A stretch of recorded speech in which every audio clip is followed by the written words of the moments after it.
IPL తర్వాత ఇంగ్లాండ్తో జరగబోయే test సిరీస్లో భారత కెప్టెన్ రోహిత్ శర్మ ఆడటం కష్టమే. బోర్డర్ గవాస్కర్ ట్రోఫీలో విఫలమైన రోహిత్ ఈ సిరీస్లో పాల్గొనకూడదని అతను నిర్ణయించుకున్నట్లు క్రీడా వర్గాలు వెల్లడించాయి. మరోవైపు బీజీటీలో ఫెయిల్ అయిన కోహ్లీ మాత్రం ఆడనున్నట్లు తెలుస్తోంది. బోర్డర్ గవాస్కర్ ట్రోఫీలో కోహ్లీ, రోహిత్ అనుకున్నంత ప్రదర్శన కనబరచలేకపోయారు.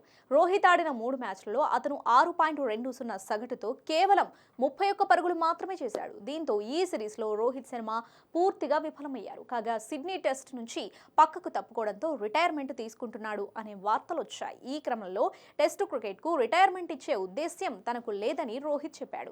మరోవైపు పెర్త్ టెస్ట్ 2వ ఇన్నింగ్స్లో విరాట్ సెంచరీ చేశాడు. ఆ తర్వాత రంజీ ట్రోఫీలో ఆడినప్పటికీ పెద్ద స్కోర్ సాధించలేకపోయాడు. కాగా 2025 ఛాంపియన్స్ ట్రోఫీలో భారత్ విజయం సాధించడానికి విరాట్ కోహ్లీ, రోహిత్ శర్మ ఇద్దరు కూడా కీలక పాత్ర పోషించారు.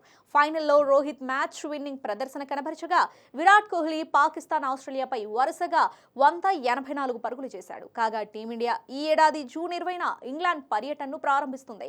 మొదటి టెస్ట్ మ్యాచ్ హెడింగ్లోని లీడ్స్ వేదికగా జరగనుంది. తదుపరి 4 టెస్టులు Edgbaston, Lord's, Old Trafford, Oval వేదికలపై జరగనున్నాయి.